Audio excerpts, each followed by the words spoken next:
우리 마음을 한번 다짐하겠습니다. 주여 말씀하옵소서. 말씀대로 지켜 행하는 우리 모두가 되기를 축복합니다. 우리 나눔지 다 가지고 계시죠? 오늘 설교 제목이 무엇입니까?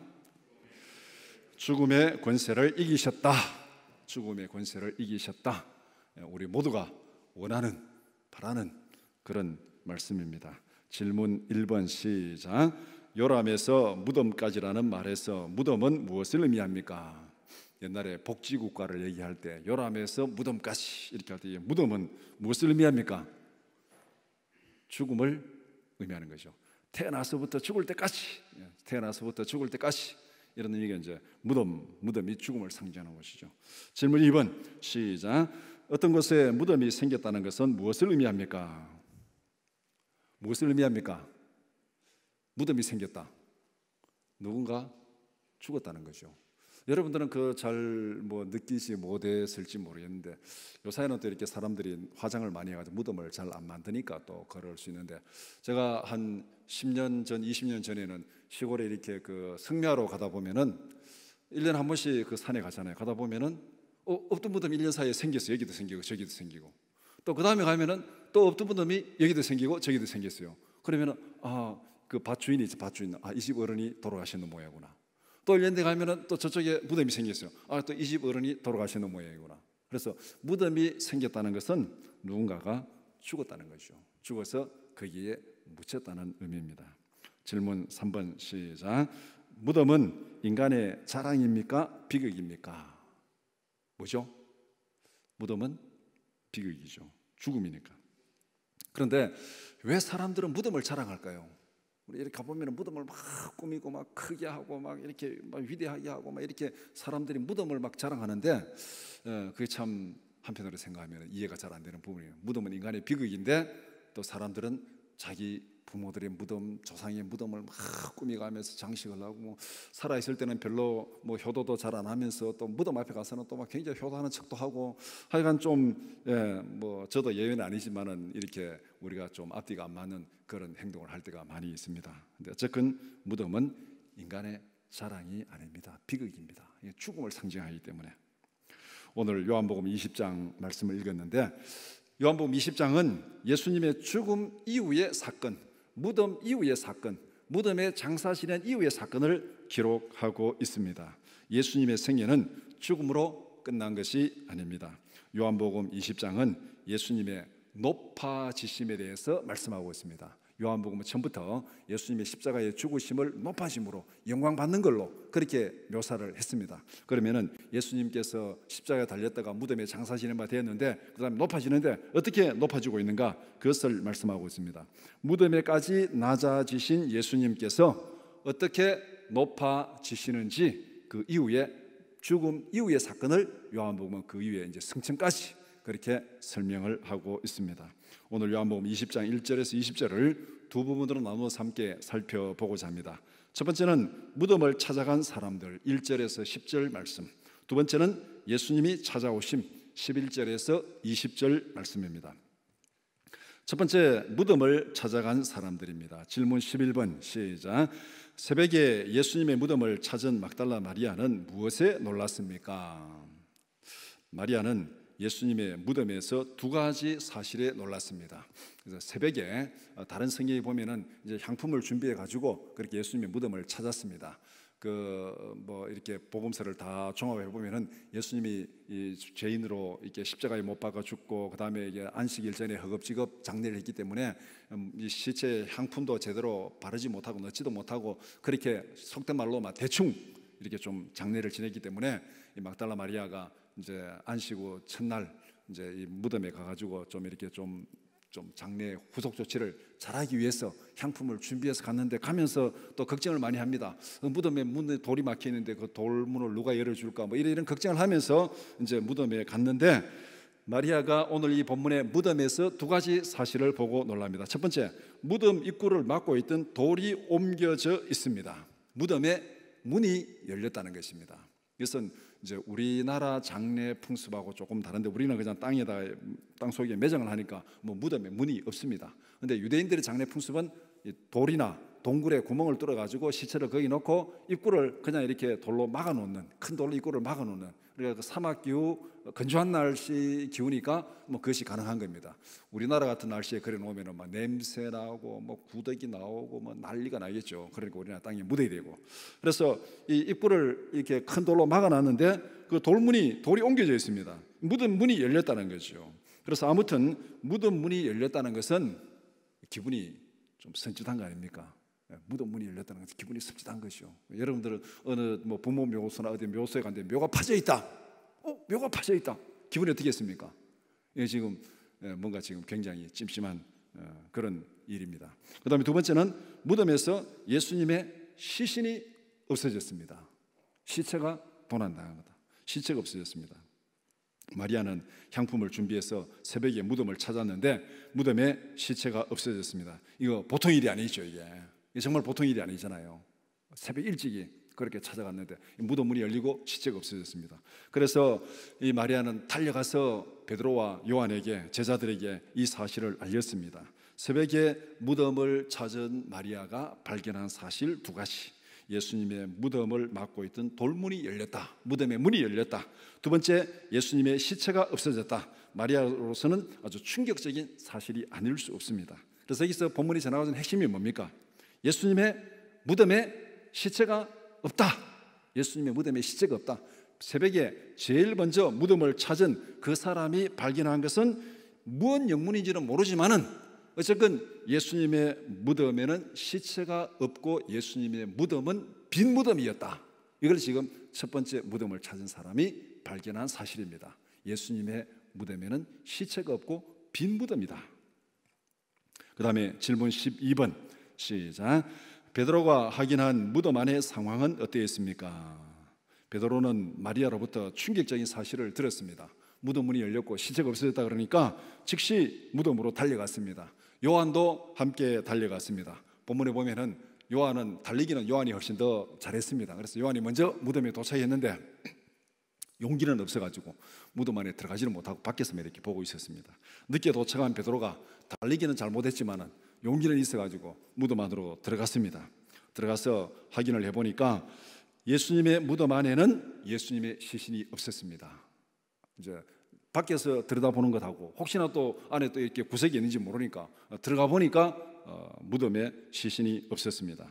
그 다음에 시신을 쌌던 세마포와 수건은 무덤 안에 그대로 있었다. 그렇게 설명을 하고 있습니다. 이 사실을 나중에 요한도 들어가서 보았다. 그렇게 말합니다. 그러면은 한 명이 본 것하고 두 명이 본 것하고 나중에 증거로 따지면 이거는 증인이 되는 거죠. 한 명이 보고 말하는 것은 이 증인으로서 좀 부족합니다. 두 명이 딱 들어가 봤다는 것은 이거는 증거로서 확실히 효력이 있는 것입니다. 세마포는 있는데 시신은 없다. 이것은 무엇을 의미하는가? 예를 들어서 뭐 수사관이나 수사하는 사람들이 볼 때는, 우리는 볼 때 대충 지나가지만 수사하는 사람들 볼 때는 이게 아주 좀 깊이 생각하잖아요. 만약에 누가 밤에 와서 시체를 가져갔다면은 이 시체를 쌌던 세마포나 수건도 다 없어져야 되는 거죠. 거기 있는 시체를 누가 훔쳐갔다면은. 그런데 이 머리를 쌌던 수건하고 세마포는 그 자리에 있는데 시체만 없어진 거예요. 이거는 뭔가 누가 시체를 훔쳐가거나 뭐 훼손하거나 그렇게 하지는 않았다는. 그런데 어쨌건 시신은 없어졌다. 풀리지 않는 문제가 여기서 딱 생기는 것입니다. 분명한 것은 예수님의 무덤에 시신이 없다는 사실을 확인했습니다. 마리아도 확인하고 베드로도 확인하고 요한도 확인하고 아직까지 이유는 알 수 없습니다. 예수님의 무덤은 비었다. 이것을 지금 세 사람이 확인을 한 사건입니다. 질문 13번 시작.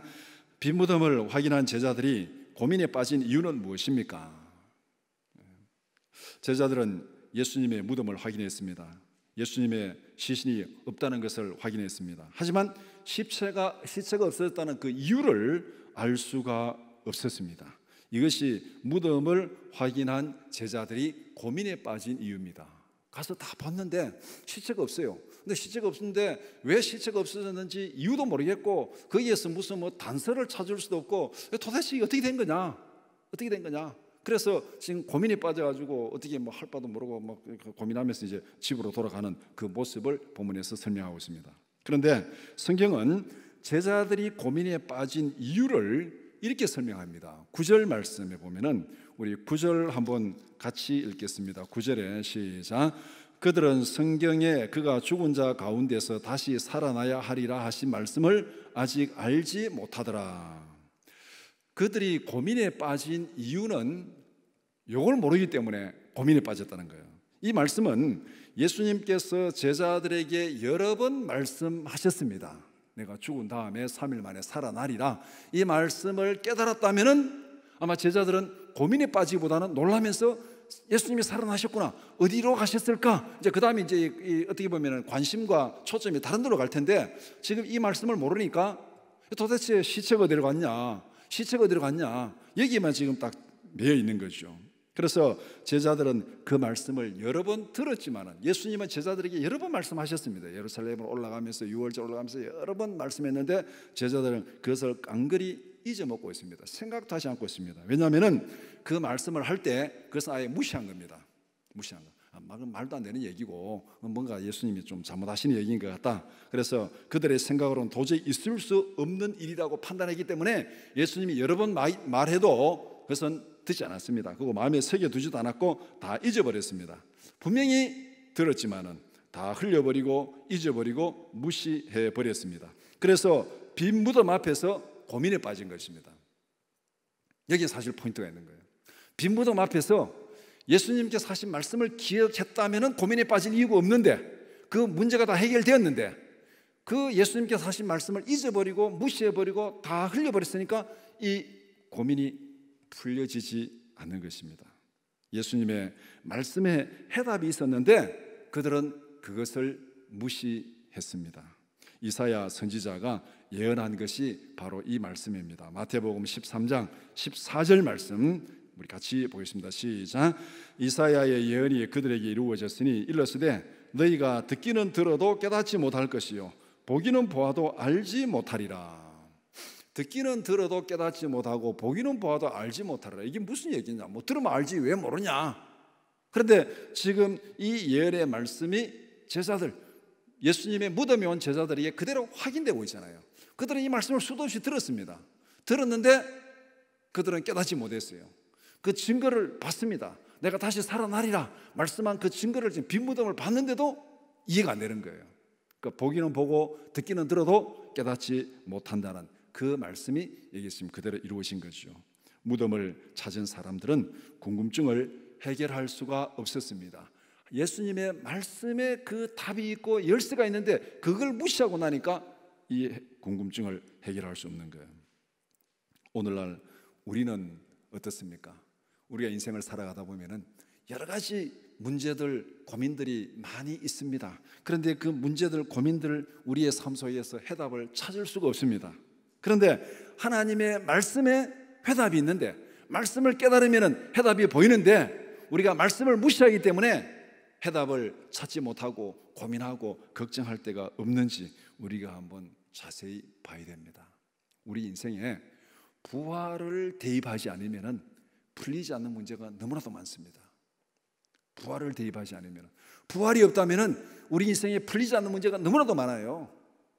우리가 살다가 죽는다는 이 죽음 자체가 우리에게는 이게 풀리지 않는 문제입니다. 인생이 이렇게 험할 수 있느냐? 인생이 살다 이렇게 죽으면 이렇게 험할 수 있느냐? 풀리지 않잖아요. 이게 아무리 고민해봐야 이 인생이 너무 허무한 거예요. 그리고 우리가 또 믿음을 가지고 살아가지만은 이렇게 내가 의롭게 살고 거룩하게 살고 하나님 말씀대로 살았는데 왜 인생이 이 땅에서 내가 이렇게 많이 고생하고 힘들게 살아야 되는가? 이 문제도 풀리지 않습니다. 우리 지금 현실로 보면은. 그러나 부활을 대입하고 하나님의 약속의 말씀을 대입하면은 그 문제가 풀릴 수 있다는 것입니다. 우리 인생의 모든 고난과 어려움과 이 모든 해결들, 예수님의 부활이 대입되지 않으면 풀리지 않습니다. 제자들이 예수님의 빈 무덤 앞에서 고민하는 것이 바로 이거예요. 빈 무덤 앞에서 아무리 고민해봐야 그들의 문제는 풀리지 않습니다. 거기에 말씀이 대입되고 예수님의 부활이 대입되면은 다 풀려지는 거예요. 우리 인생도 바로 이와 같다는 거예요. 우리가 하나님의 말씀은 잊어버리고 빈 무덤 앞에 가가지고, 무덤 앞에 가가지고 고민하는, 죽음 앞에 가서 고민하는 그런 우리의 삶이 아닌지 우리가 한번 이 부활절에 심각하게 돌아봐야 됩니다. 우리를 힘들게 하고 우리를 어렵게 하는 제일 큰 문제가 뭡니까? 죽음입니다. 사람들은 죽음 앞에서 고민하고 죽음 앞에서 두려워하고 죽음 앞에서 슬퍼합니다. 그런데 이 죽음의 문제는 두려워하고 슬퍼한다고 해결되는 문제가 아니에요. 오직 예수님의 말씀 안에서만, 예수님의 부활의 능력 안에서만 해결되는 줄 믿습니다. 이것이 무덤을 찾아간 사람들입니다. 무덤을 찾아가서 빈 무덤을 보고도 고민이 해결될 수 없고 두려움이 해결될 수 없고 말씀 안에서 답이 있는데 그 답을 찾지 못하고 있는 그 모습이 오늘날 부활을 믿지 못하는, 하나님의 약속을 믿지 못하는 우리 모두의 고민이고, 이 땅에 사는 사람들의 모두의 고민, 다 무덤 앞에서 고민하고 있는 그런 모습을 우리에게 보여주고 있습니다. 두 번째, 예수님이 찾아오심입니다. 질문 21번 시작. 왜 마리아는 무덤을 떠나지 않고 울고 있었습니까? 어찌하여 우느냐는 질문에 마리아는 이렇게 대답합니다. 13절에 사람들이 내 주님을 옮겨다가 어디 두었는지 내가 알지 못함이니이다. 이거는 천사의 질문이잖아요. 천사가 마리아에게 어찌하여 울고 있느냐, 왜 울고 있느냐, 그렇게 답변하니까 마리아 답변이 뭐냐면은 사람들이 내 주님을 옮겨다가, 주님의 시체를 어디다 옮겨다가서 내가 알지 못하니까 시체를 잃어버려서 내가 지금 울고 있다, 이 말이잖아요. 그 다음에 15절에 주여 당신이 옮겼거든 어디 두었는지 내게 이르소서, 그리하면 내가 가져가리이다. 그래서 예수님의 질문에 마리아가 이렇게 답변한 거예요. 이 두 답변을 보면은 마리아가 무덤을 떠나지 못하고 울고 있는 이유는 뭐냐면은 예수님의 시체를 잃어버렸기 때문에, 시체를 찾지 못해서. 그래서 지금 시체를 찾지 못해서 마리아가 지금 무덤을 떠나지 못하고 지금 만나는 사람들마다 시체가 어디 있냐고, 누가 갖다 놨냐고, 혹시 알고 있지 않냐고 이렇게 수소문하면서 그렇게 예수님의 시체를 찾고 있습니다. 마리아가 무덤을 떠나지 못하는 이유는 간단한 거죠. 시체를 잃어버리고 시체를 찾기 위해서. 그래서 어떤 수를 쓰든지 잃어버린 시체를 찾으려고 그렇게 수소문하고 그렇게 이제 찾아다니는, 또 찾고 있는 그 모습을 여기서 보여줍니다. 그리고 마리아가 지금 울고 있는데, 마리아의 울음은 아마 여러 가지를 함축하고 있습니다. 예수님의 죽음을 생각하면 너무나도 억울하고 원통한 죽음이죠. 죄 없으신 예수님이 모함에 빠져가지고 그렇게 아주 잔혹하게 죽음을 당했습니다. 그런데 장례도 제대로 치루어 주지 못하고 그렇게 했습니다. 그런데 이제는 시체까지 잃어버렸습니다. 이게 정말 이런 일이 있을 수 있습니까? 정말로 슬프고 안타까운 일이라서, 그래서 지금 마리아가 거기서 울고 있습니다. 마리아가 느끼는 마지막 사명감, 어떻게 보면은 마리아가 이 상황에 내가 할 수 있는 마지막 사명감은 뭐냐? 예수님의 시체라도 찾아야지. 예수님의 시체라도 찾아야지. 시체라도 찾아서 향품이라도 넣어주는 것, 그것이 지금 그 이 상황에서 마리아가 마지막 할 수 있는 사명감으로 생각하고, 그는 거기에서 무덤을 떠나지 못하고 그렇게 시체를 찾고 만나는 사람들에게 묻고 그렇게 하고 있습니다. 어쩌면은 이 마리아의 이 모습, 한편으로는 예수님 말씀하신 것을 기억하지 못해서 고민하고 있지만, 한편으로는 또 우리에게 굉장히 중요한 의미를 주는 말씀입니다. 어떤 상황이 벌어지든지 우리가 누구를 원망하고 탓하고 그거보다가 지금 이 상황에서 내가 할 수 있는 일이 뭔가, 지금 이 상황에서 내가 할 수 있는 일이 뭔가, 그것을 찾다 보면은 마리아는 누구를 만납니까? 부활하신 주님을 만나잖아요. 절망적인 상황에서도 지금 이 상황에서 내가 할 수 있는 일이 뭔가, 그 할 수 있는 일, 그것을 집중하면서 할 때 해결책은 하나님이 열어주실 줄 믿습니다. 우리가 인생을 살아가면서 여러 가지 힘든 일들, 어려운 일들 많이 만날 수 있습니다. 우리 힘으로 어떻게 할 수 없어요. 우리 힘으로 어떻게 결과를 어떻게 고칠 수 없는 그런 일들 우리에게 많이 있을 수 있습니다. 그 가운데서 굉장히 힘들 수도 있어요. 그렇지만은 우리가 그 순간에 뭐 누구를 원망한다고 불평한다고 탄식한다고 될 일이 아니고, 하나님, 이 순간에 내가 해야 될 일이 무엇입니까? 우리는 그것을 질문하면서 내가 할 수 있는 일을 찾아가는 것, 그것이 바로 오늘 이 본문에서 지금 마리아가 마지막 보여주는 그 모습입니다. 질문 22번 시작. 예수님의 시체를 찾던 마리아는 누구를 만나서 무슨 말씀을 들었습니까? 시체를 찾던 마리아는 살아나신 예수님을 만났습니다. 처음에는 동산지기인 줄 알았다, 그렇게 성경이 말씀합니다. 그래서 예수님의 시체를 어디 갖다 두었냐고 그렇게 물었습니다. 그때 예수님께서 마리아야 하고 부르니까 그 순간에 마리아의 눈과 귀가 열렸다, 그렇게 말씀합니다. 예수님을 알아보게 되었습니다. 그 전까지는 대화를 하면서도 예수님인 줄 몰랐어요. 그런데 예수님께서 그 눈과 귀를 열어주시니까 예수님을 알게 되고 예수님의 말씀을 듣게 된 거예요. 이 사건은 나중에 또 다른 성경에 보면 엠마오로 내려가던 두 제자, 두 사람이 예수님과 부활하셔서 예수님과 계속 동행하면서 얘기를 하고 있습니다. 얘기를 하고 있는데 예수님인 줄 몰랐어요. 그런데 식사하실 때 예수님께서 그들의 눈을 딱 밝게 열어주니까 예수님인 줄 알았습니다. 우리가 한계가 여기 있습니다. 우리의 한계가, 성령이 우리의 눈과 귀를 열어주지 않으면 우리는 진리를 깨달을 수 없습니다. 성령께서 우리의 눈과 귀를 열어주셔야 우리가 예수님을 발견하고 하나님의 말씀을 깨달을 수 있습니다. 그래서 예수님께서 마리아의 이 눈을 열어주고 귀를 열어주니까 예수님을 발견하고, 예수님께서 마리아에게 하신 말씀이 17절 말씀입니다. 17절 말씀, 17절 우리 한번 같이 읽겠습니다. 시작. 예수께서 이르시되 나를 붙들지 말라. 내가 아직 아버지께로 올라가지 아니하였노라. 너는 내 형제들에게 가서 이르되 내가 내 아버지 곧 너희 아버지 내 하나님 곧 너희 하나님께로 올라간다 하라 하시니. 자, 부활하신 주님께서 마리아에게 말씀하시면서 제자들이 가서 전하라고 한 말씀입니다.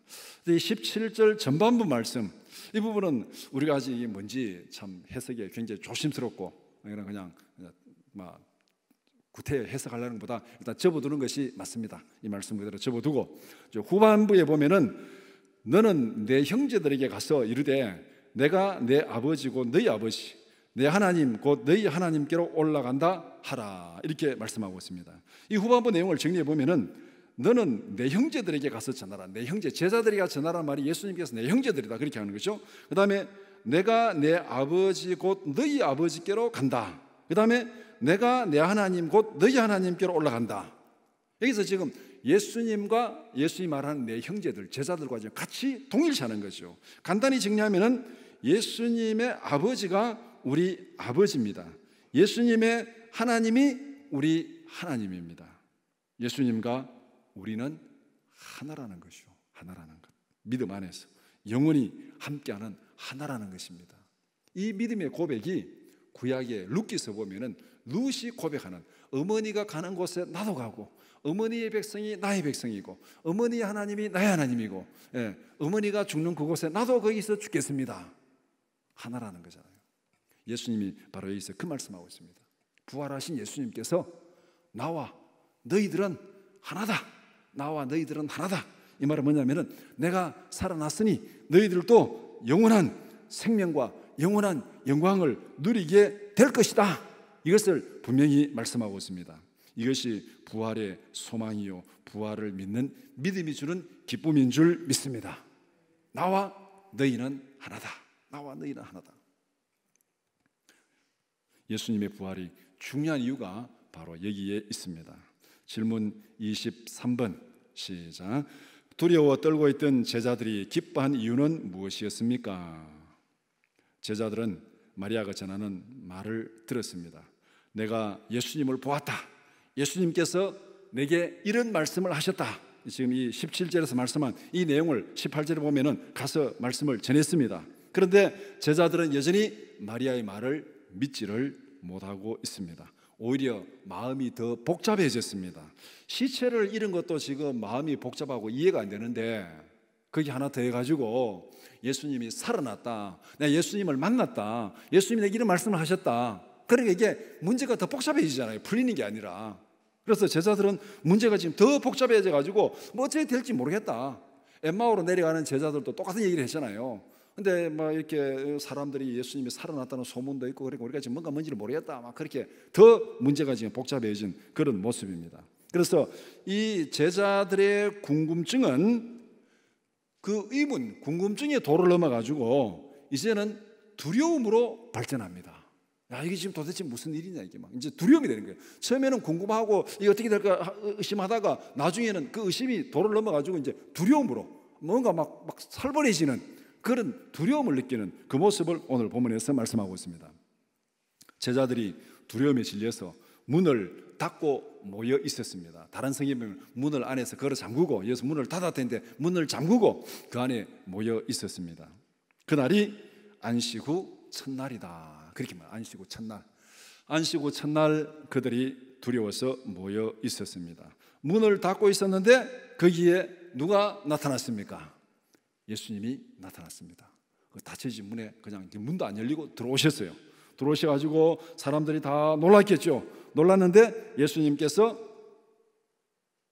거기서 자기를 보여주고, 그 다음에 상처를 보여주고, 다른 성경에 보면은 내가 영이냐? 영이 아니다. 영은 뼈와 살이 없는 너희를 만져봐라. 만져봐라. 나는 다 있다. 그 다음에 오늘 이 본문에 있는 대로 지금 이 손과 옆구리를 보여주고 제자들이 그것을 보고 기뻐했다. 그렇게 말씀하고 있습니다. 제자들이 두려워 떨고 있던 제자들이 기뻐한 이유가 무엇입니까? 예수님의 시체를 잃어버리고 예수님이 살아났다는 말을 듣고 이해가 안 돼서 두려워서 떨고 있었는데 부활하신 주님을 만나자, 확인하자. 그 다음에 그들의 두려움이 기쁨으로 변했습니다. 무덤, 빈무덤 앞에서 풀리지 않던 문제가 여기서 풀린 거예요. 부활이 확인되니까, 부활이 대입되니까 그 모든 궁금증이 풀어지고 그 모든 두려움이 사라지고 기쁨으로 변화되었다고 말씀하고 있습니다. 제자들의 모든 의문이 부활하신 주님 앞에서 풀렸고 그들의 두려움이 사라졌습니다. 예수님의 부활이 제자들의 두려움을 기쁨으로 변화시켰습니다. 그날이 안식 후 첫날이었습니다. 안식 후 첫날이 오늘 우리가 지키는 주의 날입니다. 주의 날, 주일. 여기서부터 주일의 유래가 시작되는 겁니다. 그래서 제자들이 예수님의 부활을 기념해서 안식 후 첫날 모여가지고 모이기 시간, 이것이 신약 성경 뒷부분에 가면은 주의 날, 주의 날, 주의 날 이렇게 해서 오늘 우리 주일로 이렇게 바뀌어진 내용입니다. 부활하신 주님이 선포하신 메시지는 무엇입니까? 너희에게 평강이 있을지어다. 너희에게 평강이 있을지어다. 죄와 죽음의 권세를 이기신 그리스도의 평강이 우리 모두에게 충만하기를 축복합니다. 무덤을 찾아간 사람들은 무엇을 확인했습니까? 예수님의 무덤은 비어있다. 예수님의 무덤은 비어있다. 그런데 그 비어있는 무덤이 비어있는 이유가 무엇이라고 증명합니까? 예수님이 찾아오셔서 증명합니다. 찾아오신 예수님이 무엇을 증명합니까? 왜 무덤이 비어있느냐? 내가 이렇게 살아났다. 시체를 도둑맞은 것이 아니고 도난당한 것이 아니고 내가 이렇게 살아났기 때문에 무덤이 비어있는 것이다. 예수님께서 그것을 분명히 보여주고 있습니다. 부활이 우리에게 대입될 때 무덤 앞에서 해결할 수 없는, 죽음 앞에서 해결할 수 없는 그 문제가 풀려진다는 것입니다. 말씀을 정리해 봅시다. 하나님은 세상을 아름답게 창조하셨습니다. 죽음이 없는 세상으로 창조하셨습니다. 무덤이 필요 없는 세상으로 창조하셨습니다. 그런데 아담이 범죄함으로 이 땅에 죄가 들어왔습니다. 죄를 타고 이 땅에 죽음이 들어왔습니다. 이 세상에 죽음의 고통이 들어오고 무덤이 들어왔습니다. 죄와 죽음의 권세가 이 세상을 지배하고 있습니다. 무덤의 권세가 이 세상을 지배하고 있습니다. 우리는 모두 죄와 죽음의 권세 아래에서 슬퍼하고 울고 있습니다. 예수님은 무덤의 비극을 걷어내기 위해서 이 땅에 오셨습니다. 죄와 죽음의 고통 가운데서 슬퍼하는 자들에게 영원한 평강을 주시기 위해서 이 땅에 오셨습니다. 그래서 예수님은 죄와 죽음의 권세를 이기고 부활하셨습니다. 무덤 문을 여시고 무덤을 비우시고 그 다음에 내가 이렇게 살아났다. 무덤의 권세를 이기셨습니다. 죽음의 권세를 이기셨습니다. 그것이 예수님의 부활이 우리에게 증가하는 소식입니다. 부활하신 주님은 우리에게 이렇게 질문합니다. 어찌하여 우느냐? 내가 세상을 이겼는데 어찌하여 우느냐? 내가 죽음을 이겼는데 어찌하여 우느냐? 부활하신 주님은 슬퍼하고 두려워하는 자들에게 이렇게 선포합니다. 너희에게 평강이 있을지어다. 내가 죄와 사망의 권세를 이겼다. 이제는 슬퍼할 이유도 없고 두려워할 이유도 없다. 나와 함께 부활의 영원한 생명과 영원한 기쁨을 누리라. 이것이 주님께서 평강이 있을지어다. 너희에게 평강이 있을지어다 선포하는 그 말씀입니다. 예수 안에 있는 인생의 마지막은 무덤이 아닙니다. 예수 안에 있는 삶의 마지막은 영원한 생명이요, 영원한 영광이요, 영원한 기쁨인 줄 믿습니다. 부활이 없다면 이 세상에서 우리가 가장 불쌍한 자다. 인생이 너무너무 허무한데 예수 믿는 사람들의 인생이 더 허무한 거예요, 부활이 없다면. 그러나 부활이 있기 때문에 우리의 인생의 마지막은 무덤이 아닙니다. 영원한 생명입니다. 영원한 영광입니다. 영원한 기쁨입니다. 빌립보서 4장 6절에서 7절 말씀 시작. 아무것도 염려하지 말고 다만 모든 일에 기도와 간구로 너희 구할 것을 감사함으로 하나님께 아뢰라. 그리하면 모든 지각에 뛰어난 하나님의 평강이 그리스도 예수 안에서 너희 마음과 생각을 지키시리라. 죄와 죽음의 권세를 이기신 부활의 능력이 우리의 영혼과 육체를 하나님의 평강으로 충만히 채우시기를 주님의 이름으로 축원합니다.